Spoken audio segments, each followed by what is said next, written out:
A cold wind rattled through the steel bones of Starbase Varric, though the station orbited a dead world where no wind should blow. Commander Dax Vorn stood at the viewport, arms folded behind his back, eyes scanning the pale green curve of the planet below. The lighting around him bathed everything in alternating pulses of crimson and cobalt. It was an aesthetic choice by the Zenthri engineers, meant to remind occupants of the constant balance between war and peace. Dax found it ironic. The galaxy hadn't seen peace in decades. Behind him, the sealed doors hissed open. The sound was almost inaudible, but Dax turned anyway. He always noticed the little things. "Commander," came the familiar, sonorous voice. "You summoned me." Subcommander Kralzar stepped into the room, towering, thin, and utterly inhuman. His smooth, ashen skin shimmered under the shifting lights. Deep-set black eyes, lidless and unblinking, fixed on Dax. His long fingers, claw-like but elegant, stayed folded behind his back in mimicry of Dax's posture. An affectation Kralzar had picked up out of what Dax assumed was either respect or calculation. It was hard to tell with telepaths. "We've lost contact with Recon Wing Zeta.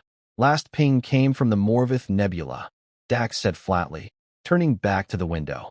Kralzar took 2 steps forward. "Sabotage. More likely fear." Dax's jaw tensed. They transmitted partial logs. "Wreckage. Organic damage to hull plating. No survivors." The alien was silent for a moment. "We should not investigate." That made Dax turn, sharply this time. "Cowardice. Prudence," Kralzar corrected. "The Morvith Nebula is a dead zone for a reason. Many species call it cursed. Perhaps it's time humanity respects inherited wisdom." "We make our own wisdom," Dax growled. "And we're not sending others to do our work for us." He strode across the chamber, past Kralzar, and keyed a hollow panel.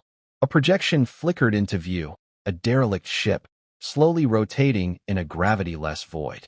Chunks of its hull were missing, not due to explosives, but something else.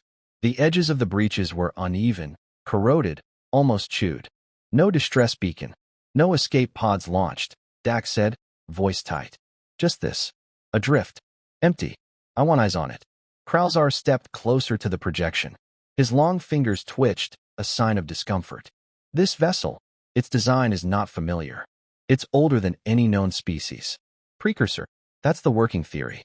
Which makes it worth more than your damn fears." Dax tapped the console again, this time bringing up the mission roster. "You'll lead the boarding party. I'll accompany you." The Zenthri blinked, an act Dax had never seen before. "You are needed here, Commander." "I'm needed wherever people hesitate," Dax said, meeting Kralzar's gaze without flinching. "And right now, that's everywhere." Their cruiser, the Vyre, departed the next morning. It was a blunt, predatory craft, designed more for intimidation than elegance. As it tore through slip space toward the nebula, the tension aboard grew with each passing hour. Marines whispered theories, ghost ships, cursed relics, alien gods. Dax ignored them. He didn't believe in curses. He believed in predators and prey. And he'd never let humanity forget which one they were. Kralzar remained in silence for most of the journey, seated in a meditative posture in his quarters. Dax visited him once, unannounced, watching as the alien floated inches above the floor, his mind clearly elsewhere. "What do you sense?" Dax asked. "There is silence," Kralzar replied without opening his eyes. "But not emptiness. It is a silence that waits." Dax left without answering. He didn't need metaphors. He needed results. When the Vyre emerged at the edge of the nebula, the sight was unsettling. The derelict vessel hovered in space like a carcass frozen mid-scream. It was massive, larger than any warship Dax had served on, and entirely alien. The hull bore no markings, no insignia, and no visible access points. Just gaping wounds along its flanks, exposed ribs of alloy and bone-like matter curling outward. "Scan for atmosphere," Dax ordered. "Trace oxygen. High radiation inside. No life signs," the tech officer replied, her voice tight. "Gear up," Dax said. The boarding team approached in a secondary shuttle. As they drew near, more details became apparent. The vessel seemed grown rather than built, as if it had once been alive. The entry point, a rupture near the midsection, was wide enough to admit the team. Inside, the corridors were curved and ribbed, like the insides of a great beast. The walls pulsed faintly with bioluminescent veins. Kralzar stepped cautiously, eyes glowing faintly as he extended his mind outward. "No thoughts," he whispered. "Not even echoes. This place is hollow." Dax didn't speak. He was already moving. They split into two squads, clearing chambers and halls that led deeper into the ship. What they found wasn't just wreckage. It was evidence of massacre. The dead were twisted things, some humanoid, some not. Burned, slashed, crushed. All had one thing in common. They had died fighting something far more powerful. In one chamber, the walls were covered in etchings, symbols scratched by claw or tool. Kralzar examined them carefully. His breath caught. This language predates galactic standard. It speaks of a void apex, a creation meant to consume only the unworthy. Dax scoffed. Religious nonsense. Perhaps, but effective nonsense. They pressed onward until they reached the central core of the ship, a cathedral-like chamber dominated by a broken containment pod. Wires and fluid tubes dangled from its sides. Whatever it held was long gone. On the floor, a trail of footprints, bipedal, heavy, and irregular, led into a dark tunnel. "It's still here," one of the Marines murmured. Dax turned to Kralzar. "Thought you said no life signs." "I did," the alien said slowly. "Because it is not alive. Not in any way we understand." The lights flickered. A low, guttural noise echoed from the tunnel, half growl, half laughter. The team raised weapons, but Dax held up a hand. "Fall back to the shuttle," he said. "Seal this place." "But Commander," I said, "fall back." Dax's voice cut through panic. "This isn't a scouting mission anymore. It's a war declaration." As the team retreated, Dax lingered a moment longer at the edge of the containment pod. He stared into the dark tunnel, heart steady, breath calm. Something watched from within, unseen but not unfelt. It wasn't fear that stirred in Dax, it was recognition. Predator. He turned and followed his team. By the time the shuttle detached, the derelict ship had grown darker, as though recoiling from the light. Kralzar sat beside Dax, his posture unusually tense. "What did you feel in there?" Dax asked. "Something ancient. Not evil, not sentient as we define it. But it learns. It adapts. And it hates silence." Dax nodded. "Then we make it scream." The cruiser jumped to slip space seconds later, the alien wreck fading behind them. But nothing truly stayed behind. Not when it had already found them. And in Dax's mind, a voice whispered not in words, but in hunger. The hunt had begun. The debriefing chamber aboard the Vire was silent, save for the occasional crackle of static from the recording device embedded in the ceiling. 12 Marines sat along the curved bench, armor scuffed and eyes weary. At the head stood Commander Dax Vorn, his expression impassive, his uniform immaculate save for a single gash across the left sleeve, earned during their retreat. Kralzar stood to his right, arms crossed, features unreadable. The silence stretched as the playback of their mission footage ended, freezing on a frame that showed the containment pod, dark, ruptured, and yawning like a wound in the ship's heart. "No audio feed beyond this point," Dax said. "The scream disabled half our systems. The other half refused to record it." He turned to face the squad. "I want everyone's impressions, no matter how fragmented or irrational. Start." One by one, the Marines recounted their experiences. Cold. A sense of being watched. Whispers with no source. Several mentioned movement at the edges of their vision. Too fast, too unnatural. But none had seen the thing directly. None had engaged. When they'd finished, Dax looked to Kralzar. "You felt it," he said. "Yes," the alien replied. "It is not a singular entity. It is a fracture in form. One moment it is mass. The next, hunger. It does not think in patterns. It responds." "To what?" Dax asked. "Predation." Dax let that sit. He already knew it. Had felt it. The moment he'd stepped into that ruined core, something had shifted inside him, something deep and primal. Not fear, not curiosity. Competition. An awareness that something older and more vicious than any sentient species had looked back at him and recognized a rival. "Dismissed," he said to the Marines. They filed out, silent. Even the bravest among them had lost the ease they wore like armor. Later, Dax stood alone in his quarters, staring at the holograph flickering on his desk. It showed Earth, not the clean, utopian version taught in off-world academies, but the raw, scarred cradle of humanity. Mountains blackened by war. Oceans bruised by industry. Cities clawed into the land like teeth marks. He had never romanticized his homeworld. He respected it, because it had shaped his kind not into survivors, but into predators. The door chimed. Enter. Kralzar stepped inside, slower than usual. He held a slim data shard. Intercepted transmission, he said. From the Thelosian sector. He inserted the shard. The room filled with crackling static, then a faint voice. Female. Labored. Target system compromised. Containment failed. Multiple vessels lost. Do not. Repeat. Do not engage without burn protocols. It's not one. It's many. They come wearing the faces of our dead. Then silence. Dax looked up. Timestamp. 32 hours ago. We were still aboard the derelict. Dax leaned forward, eyes narrowed. They're spreading. Or awakening, Kralzar said quietly. Outside the viewport, the stars bled past in streaks. The Vire was en route to the Ralkari Nexus, a station near the Galactic Center, housing the Allied Species Command. Dax had summoned the Council, not to request aid, to warn them. What he'd seen couldn't be ignored. The Ralkari Nexus orbited a dwarf star surrounded by a rotating ring of artificial satellites and docking arms. It gleamed with polished perfection, politics made metal. As the Vire docked, Dax and Kralzar disembarked alone. No soldiers, no ceremony. They were met by envoy Lyra Mayan of the Sereth Union. Feathered, four-eyed, and infamously diplomatic, she offered a slow bow. You arrive unannounced, Commander. Good, Dax replied. Then no one's had time to lie yet. She flinched. What is this about? A species or entity using abandoned alien technology to infiltrate civilized space, Kralzar answered before Dax could. We encountered one ship. There are others. Mayan led them through the winding halls of the station, deeper into its administrative core. The council chamber was a sphere, holographic projectors suspended from the ceiling, seating arranged in concentric circles. Representatives from 15 species were already gathered, speaking in dozens of languages and vocal patterns. Dax didn't wait to be introduced. He stepped into the center and activated the data shard.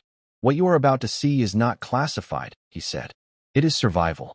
The footage played, the derelict, the corpses, the ruined containment chamber. The whispering static. Kralzar narrated key moments, adding psychic impressions when the footage became unclear. When it ended, the room was quiet.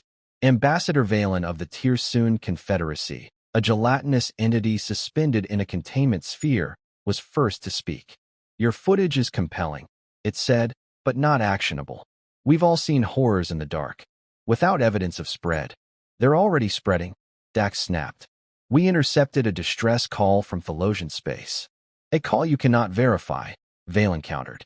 I don't need to. I was in that wreckage. I felt it watching. Planning. The council shifted uncomfortably. Representative Nyora of the Ilkari spoke next. Tall and translucent, she seemed to shimmer with emotion. Let us assume, for the sake of caution, that this threat is real. What do you propose? Mobilization, Dax said. Immediate patrol routes established in every dark zone. All derelict signals investigated. No lone vessels. No scouting teams without support cruisers. Burn protocols authorized without prior council approval. You're asking us to sanction preemptive annihilation, Mayan said. I'm asking you to stop pretending we're all equally at risk, Dax replied. These things don't hunt at random. They mimic. They infiltrate. And they avoid strength. They retreated from us. They remembered us. The final silence was long and uneasy. Back aboard the Vire, Dax paced his quarters. The council had delayed voting. Of course they had. Debate would stretch into days. Precious days.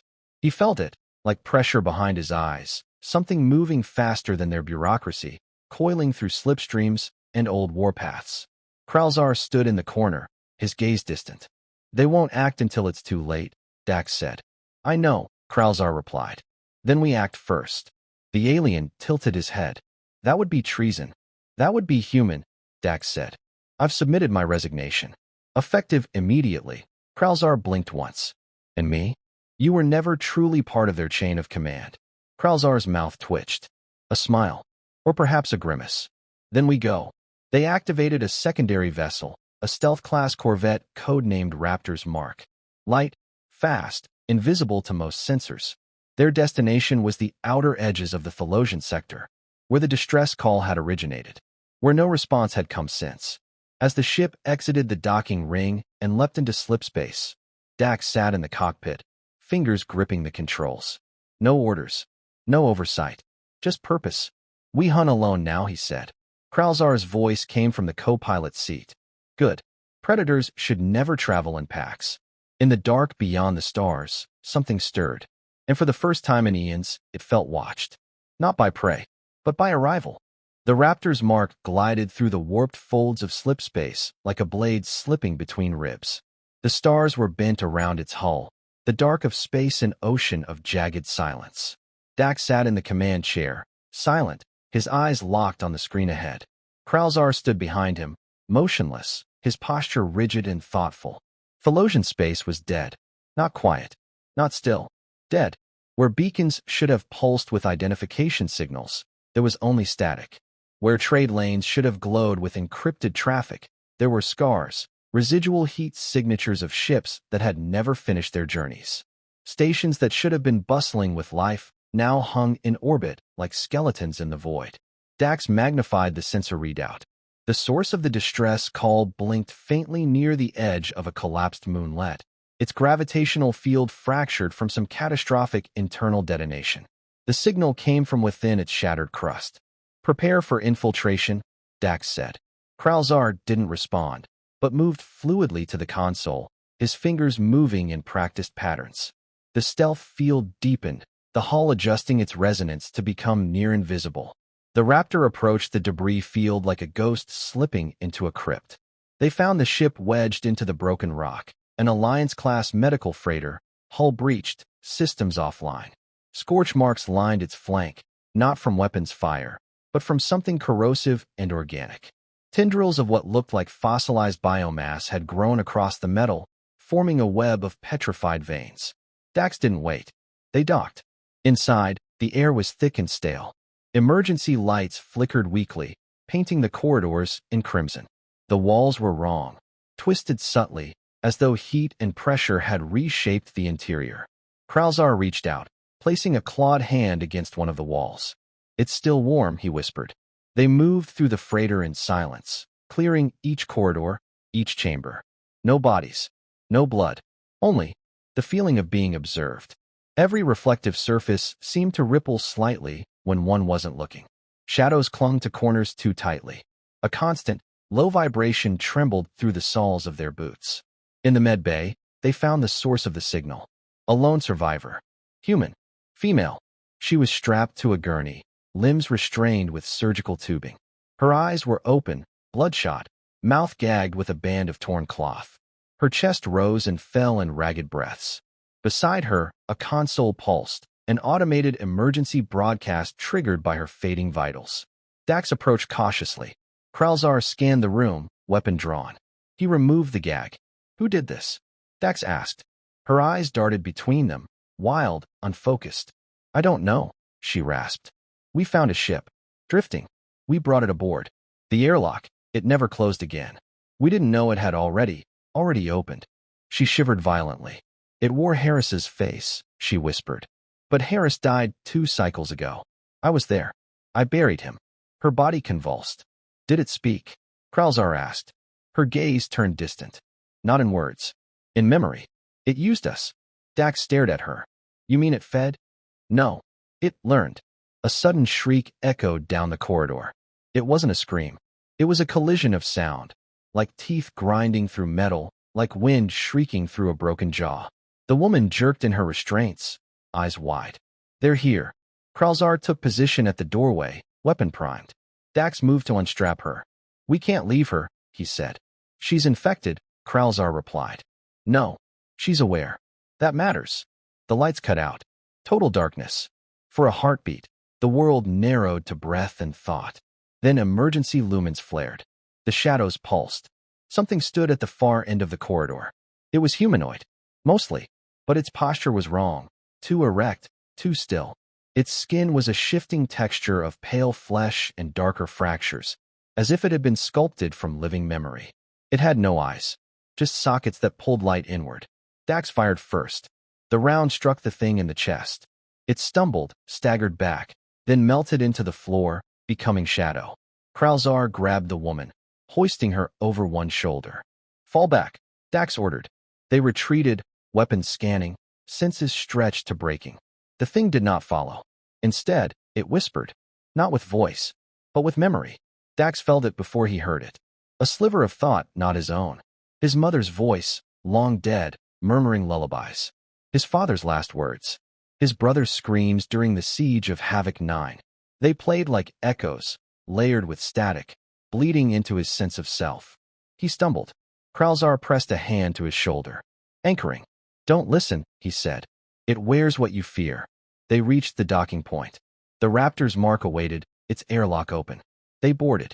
As the hatch sealed, a shadow slithered against the exterior, then vanished. Dax dropped into the pilot's seat and engaged full thrust. They escaped the moonlet just as it began to collapse. The gravitational fractures rippled outward, drawing the wreckage inward like a collapsing lung. In the med bay, the woman writhed. Her skin was becoming translucent. Veins darkened. Her breath grew shallow. "She's not going to survive," Kralzar said. "Then record everything," Dax said. "Every word. Every change." An hour later, she opened her eyes again. Different now. Calm. "You understand what you're facing," she said, voice slow, measured. Dax froze. "You're not her." "No," it said. She cracked. "I stepped through." "What are you?" "We are what you cast out," it said. "What your kind left behind when you climbed out of the dark. Your predators made flesh. You thought survival was enough. We know better. We remember what it cost to become you." Kralzar stepped forward. "Then you remember that we are not prey." The thing smiled, faint and knowing. "Not yet," it said. "But you'll learn. Even apex predators bleed." Then it convulsed. Flesh melted like wax. Bones collapsed into fluid. By the time they reached the Ralkari perimeter, the corpse was unrecognizable. Dax stared through the viewport at the stars ahead, knuckles white on the controls. "They're not just invaders," he said. "They are mirrors." Kralzar nodded. "Predators born of memory. And we've fed them well." The Ralkari nexus shimmered on the edge of system light, its alloyed rings spinning in solemn rhythm as the Raptor's mark approached. It looked unchanged from orbit, elegant, stable, secure. But Dax knew now how fragile that illusion was. The thing they'd faced on the medical freighter hadn't needed ships or weapons to breach a stronghold. It needed only memory and an open mind.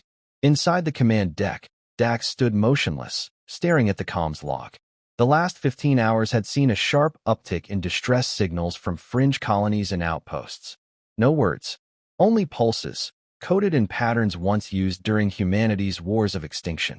Ancient, forgotten, but familiar to Dax in the same way an old scar ached before a storm.